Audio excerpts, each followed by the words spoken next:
시청자 여러분 안녕하십니까. 지금부터 조록현의 안보정론을 시작하겠습니다. 이번 시간의 첫 번째 뉴스는요. 이재명이가 결국은 또 뭐라고 그럴까요. 이거 뭐 여론을 또 호도하고 있어요.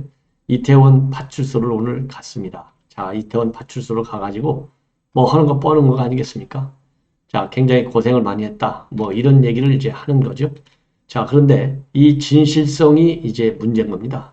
자, 윤석열 대통령의 경우에는 정말 애도를 표하고 또 이 사건은 이와 유사한 사건의 재발 방지를 위해서 모든 노력을 다하고 있다. 이 진정성이 제가 보기에는요, 여야 뭐 이 진영을 떠나서 충분히 우리가 공감할 수 있게 된 것이 아닌가 하는 생각이 드는데요. 이재명이가 오늘 느닷없이 이태원 파출소를 찾아서 고생했다. 뭐 이 고생했다는 말까지야 뭐 진정성 있게 했겠죠. 그리고 유족들을 만나서는 또 미안하다 그랬는데 아니 지가 왜 미안해요? 이재명이가 국민한테 미안하다고 하는 것은 유족들을 만나서 미안하다는 게 아니라 사법 리스크가 지금 몇 가지나 지금 걸려 있잖아요. 건 뭐 10여 가지가 걸려 있는데 방탄조끼를 입고 돌아다니는 거, 아무 죄가 없는 것처럼 태연자약하게 돌아다니는 것이 우리 국민들한테 미안한 것 아니겠어요?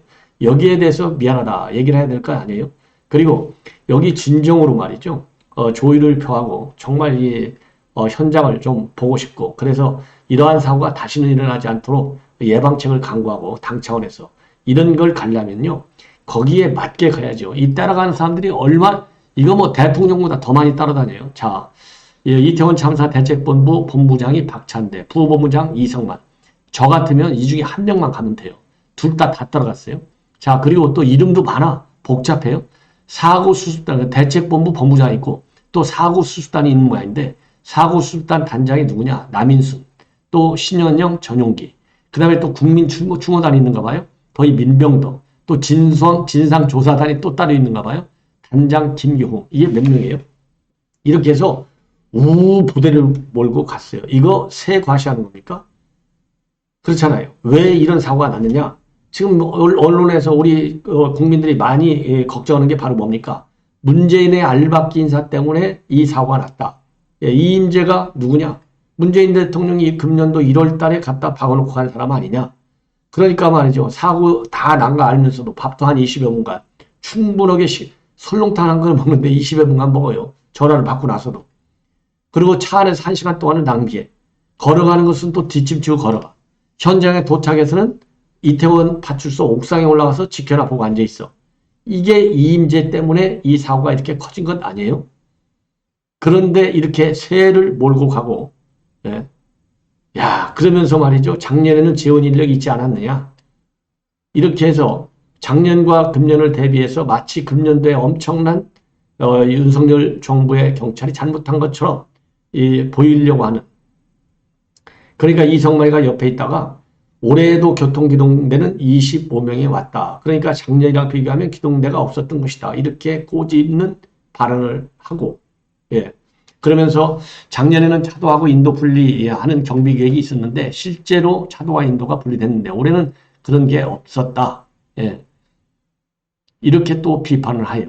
예. 그래서 어쨌든지 간에 오늘 이재명이가 이 이태원 파출소로 간 거 그 진정성 절대로 우리는 신뢰할 수 없다라고 저는 생각을 합니다.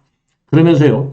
옆에서 이제 희생자 유가족들이 오열을 하면서 정말 슬퍼하니까 그 부분에 대해서는 또 미안하다, 죄송하다, 그래, 그렇게 하고 또 손을 잡으면서 위로를 했다고 하는데, 뭐, 이 대목이야.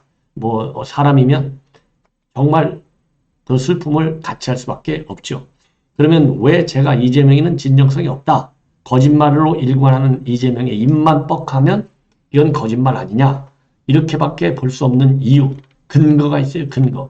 우리 국민의힘 측에서도요, 그런 뭐 이미 의원들도 얘기하고 또 언론에서도 지적을 하고 있지 않습니까? 자, 뭐냐? 이재명이가 말이죠. 지난 2일 날 뭐라고 했냐면 이 엄중한 시기에 국가가 없다. 어디가 있느냐? 책임져야 할 사람이 제대로 책임지게 하는 것이 국가의 존재 이유 아니냐? 이런 얘기를 했는데 그러면서 이 국가, 즉 윤석열 대통령 책임지고 얘기를 한번 해봐. 이런 쪽 아니겠어요? 그러면 이재명이가 과거 이러한 유사한 참사가 있었을 때 말을 한 거하고 행동을 한 걸 보면 야, 이런 뻔뻔스러운 이중인격자가 어디가 있나 이렇게 볼 수밖에 없어요. 자, 우선 2014년도에 판교에서 환풍구 추락사고가 났을 때 이거 시종일관 책임 없다.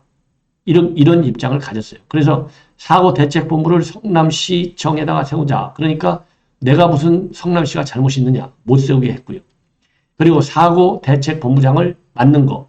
내가 왜 시장이 여기 맞냐. 못 맡게 했고 유족하고 합의문도 만드는데도 내가 성남시장이 무슨 죄가 있냐. 또 못 맡겠다. 그래서 대신 경기도 부지사가 사인하는 이러한 어처구니 없는 일들이 이루어졌는데 이 모두가 이재명이가 성남시장 할 때 있었던 책임 회피 태도예요.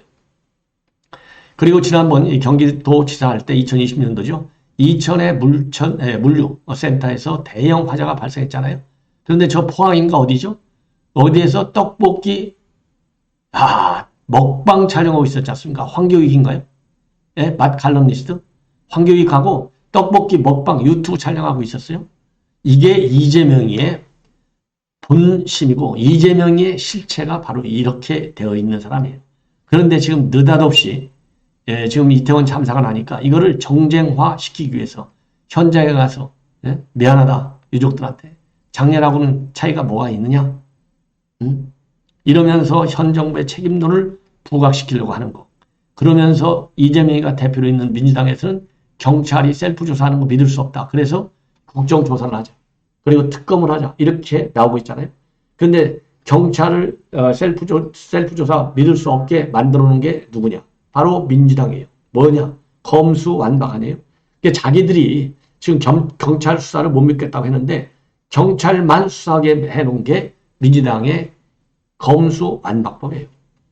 이렇게 해서 이재명이가 시장할 때, 그렇죠? 그 다음에 경기지사 할 때 이러한 참사를 싹 다 고개를 돌려놓고 무책임하게 대응했던 사람이 그리고 또 검수완박법까지 만들어서 검찰의 수사권을 뺏은 민주당이 지금 마치 자기네가 국가와 국민을 위해서 공정한 수사를 하겠다는 이러한 지금 이중적 선택을 보이는 거 우리 시청자 여러분들께서요.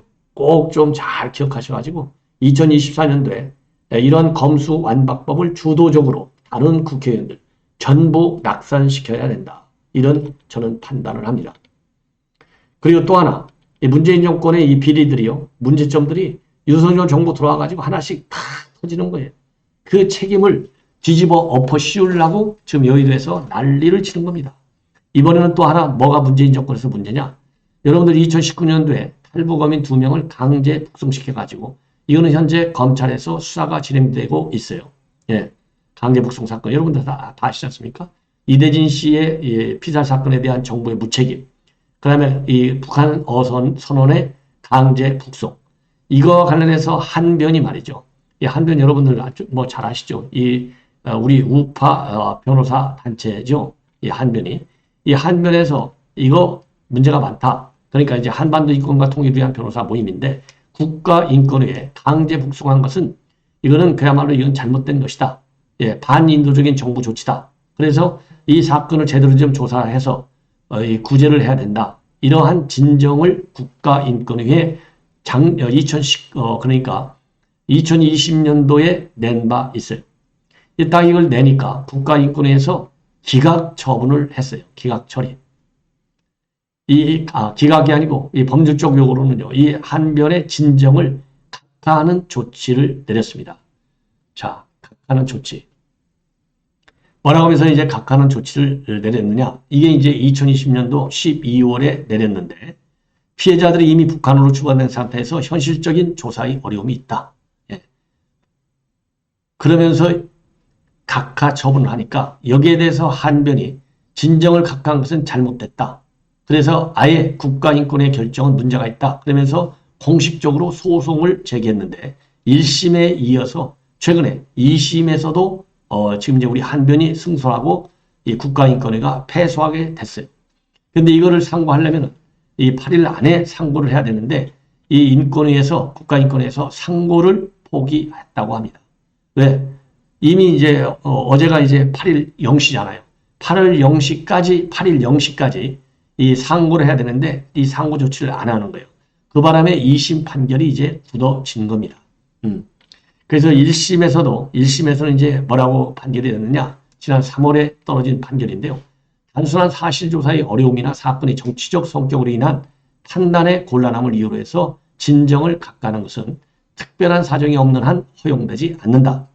이렇게 해서 한변의 승소 판결을 내려줬어요. 그리고 서울고법 2심도 지난달 10월 21일 날 판결에서요. 인권보호에 가장 취약한 자들은 진정 절차와 같은 인권보호 제도에 호소할 수 없는 입장인 경우, 예를 들어서 당사자가 실종된다든가 사망한다든가 입장인 경우가 다소 있다. 근데 피해자들의 의사를 확인할 수 없다는 것은 진정한 각하 사유가 될 수 없다. 이렇게 해서 이 진정을 각하한 이 인권이 잘못됐다라고 이제 1, 2심에서 전부 결론이 났어요. 근데 문제는 뭐냐? 지금 국가위원회 인권위원장은요, 이 작년 9월에 송두환 임명된 국가인권위원장. 이 사람은 민변회장 출신이고요. 인권위원 11명 중에 진보 성향이 대부분이에요. 그럼에도 불구하고 대부분의 상고를 못했습니다. 예. 그리고 지난 11월 2일 날 국감에서 이 국민의힘은 인권위를 대상으로 해서요. 문재인 대통령과 사법연수원 동기인 이 송 위원장이 강제북송 사건의 인권보호에 나서지 않는다. 이렇게 질투를 했어요. 송두환이. 그래서 이제 인권위는 아까 말씀드린 대로 그야말로 이 민변회장 출신의 진보서양 의원들이 다수임에도 불구하고 처음에는 상고를 해야 된다. 이런 의견이 굉장히 강했는데 이 강제북송과 관련된 영상이 전부 다 폭로되지 않습니까?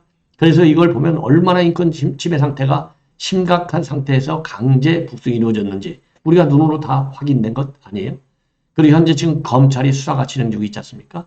이런 이유로 해서 이런 것 때문에 결국은 이 진정을 각하한 결정을 부당하다는 이 법원의 판단에 인권위도 결국은 승복한 것이 아니냐. 그럼 이제 뭐가 문제냐? 지금 법조계에서는 그래서 인권위에 대해서 이 진정을 각하게 된 이 경위, 이 과정, 이런 결론 과정에 대한 이 조사 착수가 불가피한 것이 아니냐. 예, 이러한 지금 내 의견이 나오고 있는데요. 반드시 이것도요, 우리 시민단체에서 인권위의 이러한 이 반인권적 조치죠. 말하자면 이거를 고발해서 이 강제 조사를 해야 될 것이 아니겠느냐. 그래서 이러한 요즘은 인권 보호가요, 이 글로벌 차원에서의 일반화된, 그러니까 천부인권적 개념이 굉장히 강해요.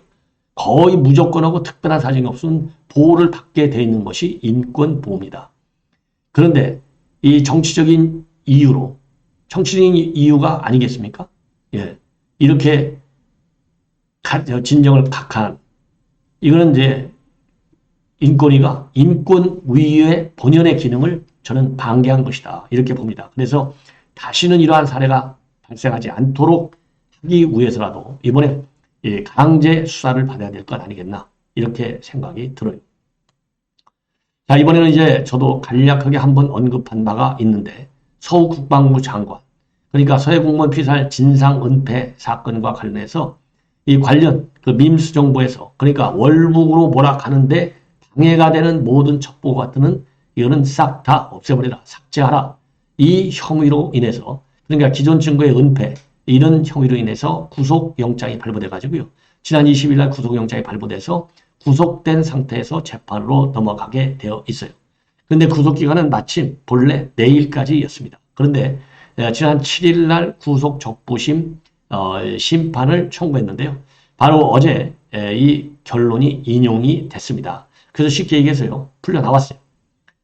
이제 이 서욱 장관 측의 입장에서는요, 이거 이미 조사가 다 끝났다. 거의 완벽하게 조사가 끝나기 때문에 새롭게 조사할 내용도 없고, 두 번째로는 이제는 방어권을 제대로 보장받아야 될 것 아니냐. 그리고 이미 검찰에서 수사하고 있는 내용에 대해서 혐의는 부인한다. 이러한 입장을 보이면서 구속적부심 청구를 했는데 법원에서 인정을 해준 거예요. 그래서 이제 이 보증금은 1억으로 들어 있어요. 근데 지난번에 22일 날 이 구속영장이 발부될 때는요, 증거인멸과 도주 우려가 있다. 이렇게 해서 발부가 됐는데, 자, 이제 석방이 됐습니다. 자, 그러면 제가 이제 걱정이 되는 게요, 지금 이제 핵심 인물이 누굽니까? 최고위. 서훈과 박지원이에요. 물론 구속영장까지는 서욱에 대해서 떨어졌어요. 근데 지금 구속 적부심에서 구속이 과하다. 이런 이 서욱 측 주장이 받아들인 거 아니에요? 그러면은 다음 이 서훈과 그다음에 박지원에 대한 구속영장 청구 때 법원이 이거를 갖다가 발부해 줄 것이냐. 여기에 대해서는 발부 가능성이 서욱과 김홍희 해경청장에 비해서는 상당히 이제는 떨어지는 것이 아니냐. 그래서 검찰의 수사, 이 내용에 대해서 상당히 좀 걱정스럽다. 그리고 지금 검찰의 서훈과 박지원에 대한 소환 조사가 임박해 왔다. 이런 보도가 나온 지가 굉장히 오래됐어요. 그런데 아직까지도 소환할 조짐이 전혀 보이지 않고 있어요. 이렇다고 한다면 과연 이 검찰이 이 해수부 공무원의 이 피살 사건 그리고 이 강제 북송 사건도 마찬가지겠죠. 과연 이 검찰의 수사를 신뢰할 수 있겠느냐. 중간에 뭔가 변화가 있는 것이 아니냐. 이러한 우려를 하지 않을 수 없는 상황이다. 이렇게 보여집니다. 이번에는요. 저도 어제 심야 방송을 통해서 여러분께 말씀을 드렸는데 어제 예결위 종합정책질의와 관련해서 이 한동훈 장관하고 그리고 황운하고 일대 설전이 벌어졌어요. 말이 설전이지 이건 뭐 어마어마한 이 충돌이 일어난 겁니다. 바로 뭐냐? 최근에 황운하가 말이죠. TBS 이 김어준 방송에 나와가지고 이번 이태원 참사가 이렇게 커진 것은 쉽게 얘기해서 한동훈 장관이 마약과의 전쟁을 하는 바람에 이 경찰들이 마약 전쟁에 나서는 바람에 이태원 참사를 예방하지도 못했고 사후 수습하는 것도 제대로 안 됐다. 그래서 책임은 바로 한동훈 장관에게 있다. 이런 논리로 방송을 했어요. 그러다 보니까 이걸 가지고 또 어제 국회에서 또다시 또 문제가 됐습니다. 그러니까 이 황운하가 또 한 번 이제 문제 제기를 한 거 아니에요? 그러니까 한동훈 장관이 끝까지 지금 무슨 소리냐? 그래서 이 김어준이나 황운하 같은 사람들은 직업적 음모론자들이다. 그래서 이러한 국민적 비극을 이용해서 정치 장사를 하는 것은 잘못이다. 이러한 입장을 냈습니다. 자, 그러면서 기본적인 사실관계도 없이 뜬금없이 인과관계가 전혀 없는 법무부 장관을 왜 끌어들이느냐. 허무맹랑한 소리다. 이렇게 하니까 여기에서 얘기하는 직업적 음모론자들을 가지고 황운하가 시비를 붙었어요. 사과라는 이 야권의 주장에 대해서 한동훈 장관이 사과를 끝내 거부하고 유감만 표시했습니다. 유감. 이러다 보니까 오늘 이제 황운하가요. 본인의 패부 그리고 이제 별도의 또 기자회견을 통해서 이 공수처에 고소하는 것은 물론이고 국무위원으로서의 막중한 이 자리에 걸맞는 정치적 책임을 묻겠다. 이렇게 지금 밝히고 있습니다. 그러면서 한동훈 장관 발언은 현행법으로 체포해야 할 수준의 명백한 범죄다. 이렇게까지 밀어붙이고 완벽한 모욕죄인데 최근 들어서 소영웅주의, 관종에 매몰된 한 장관이 틈만 나면 튀는 발언으로 그 천박함을 이어가던 중이라 놀랍지는 않다. 그러면서 마약 단속에 성과를 내는데 매몰되면 인파운집 현장을 안전사고 위험적으로 인식하기보다는 마약사범 단속의 최적지로만 볼 수 있는데 시민 생명과 안전에 소홀했던 것 아니냐라는 지적은 너무나 당연하다. 예. 이런 논리로 비판하고 또 별도의 기자회견을 통해서요.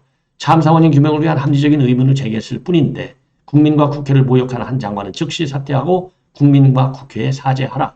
이렇게 입장을 오늘 기자회견을 통해서까지 밝히고 있고요.